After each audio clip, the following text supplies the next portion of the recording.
Hi guys, welcome back to the second part of the video series on Mental Health Awareness Month. And here, this is the second video about how to deal with anxiety and stress as a parent.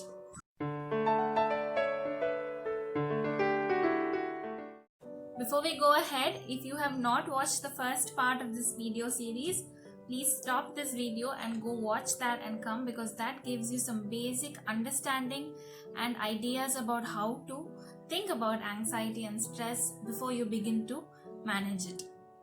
And if you have already seen the first part, welcome back to the video series. Now we're going to see 3 effective and proven ways to manage anxiety. So when I mean proven, what I mean is these are well researched and evidence based management options for stressful and anxious situations. Okay, so before I tell you all the 3, I want you to understand that stress and anxiety is not a bad thing.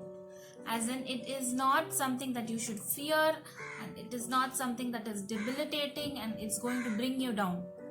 First, you have to stop all that negative ideas about the whole anxiety and stress itself.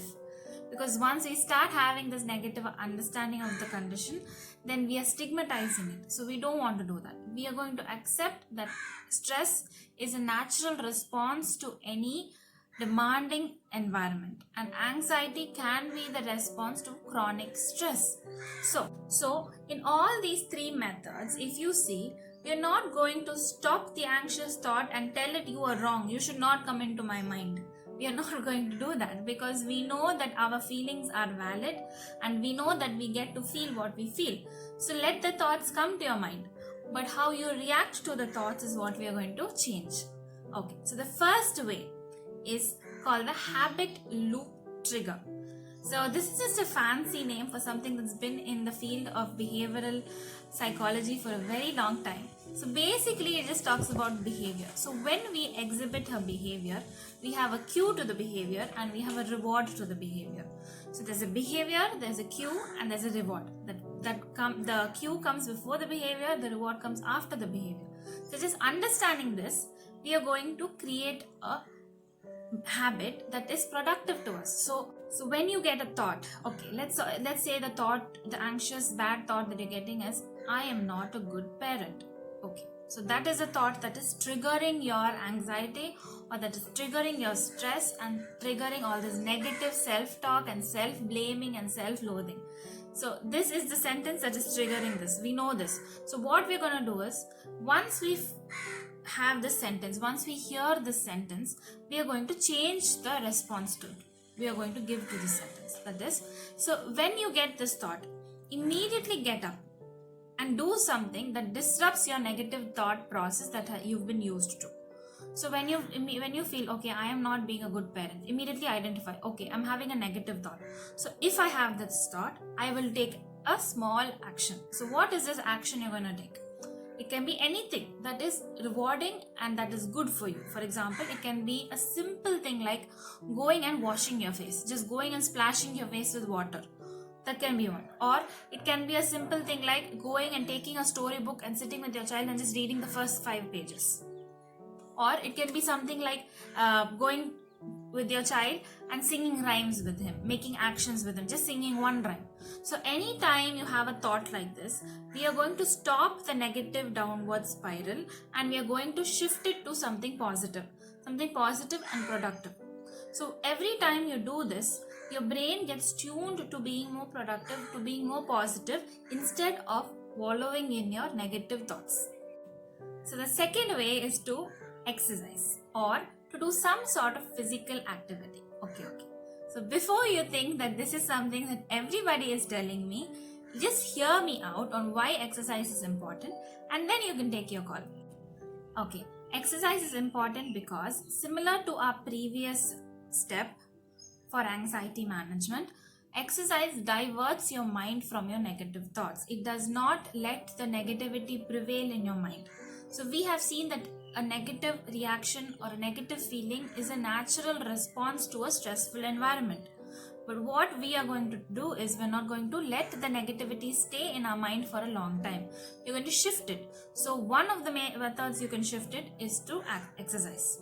The second reason that exercise is really good for your body is because whenever we are stressed, this is something I've noticed with a lot of my clients, that is, when they are stressed, we tend to tighten the muscles in our body. So these are predominantly your jaw muscles, your neck muscles, and your shoulder muscles that we tend to clench up and tighten unconsciously, because muscle tightening is a natural response to stress.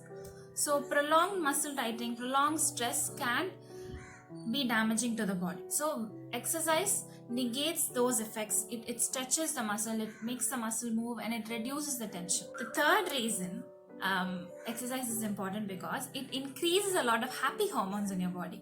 So what are these happy hormones? These are things like serotonin, GABA or gamma aminobutyric acid, BDNF, otherwise called brain derived neurotrophic factor, and some things called endocannabinoids, cannabinoid-like substances that are secreted from within our body. So all these things make us happy.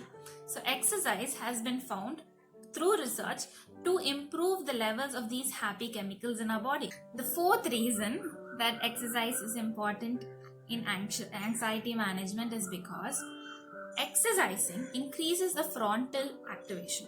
So it is the front part of your brain.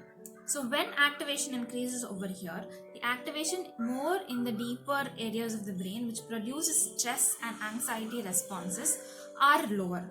So specifically, it's the area called the amygdala. So amygdala activity reduces, stressful anxiety activity reduces when physical activity increases. So that is one more reason that exercise helps in anxiety. Okay.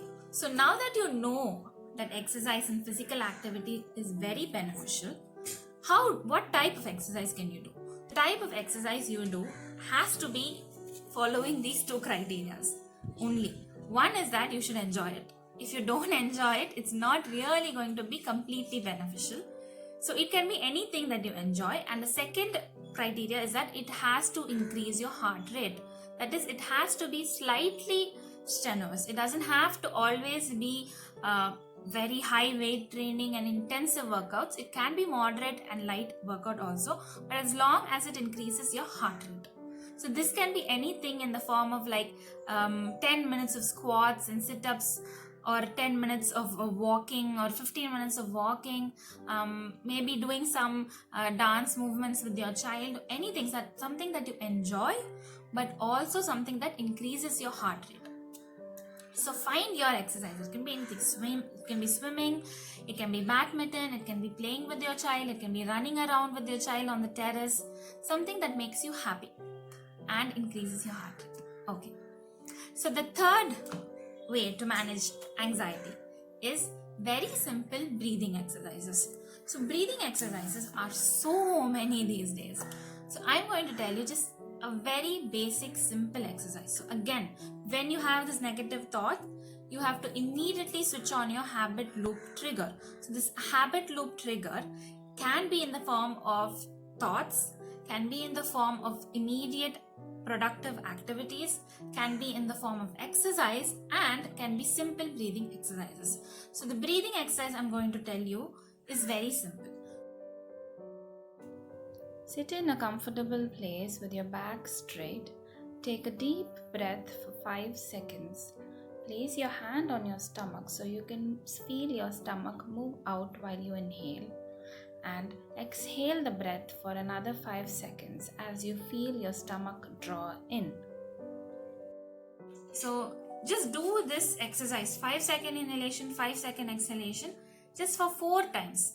20 seconds. Just spend 20 seconds on a breathing exercise and you can immediately notice that your anxiety, your negative thoughts, and all the tension in your body has come down.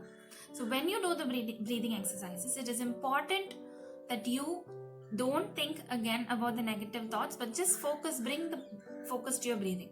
Just think about the air moving through your nose and through your chest and through your lungs. And as it comes out, feel like all the stress and all the tension in your body is coming out. So just imagine this and just focus on your breathing and do this exercise. So here you have it. You have 3 ways to cope with anxiety. One is the habit loop trigger. second is any form of physical, and the third is breathing exercises. So parents, do not feel anxious all the time, do not feel alone, always ask for help, go talk to your spouse, go talk to your friends, go talk to professionals, seek help anytime you feel any negative thoughts coming into your mind. And you have 3 techniques that you can use, and if you still find difficulty with negative thoughts, please consult a psychologist or a psychiatrist and get the help that you need. We as Indians have to stop the stigma, we have to break the stereotypes of mental health, and we have to embrace all these different types of problems that we have, and we have to come out of it. So that is my aim with this video series. I hope that it has been helpful for you. Please consider subscribing to my channel, liking my videos, and sharing it with your family and friends. See you in the next video.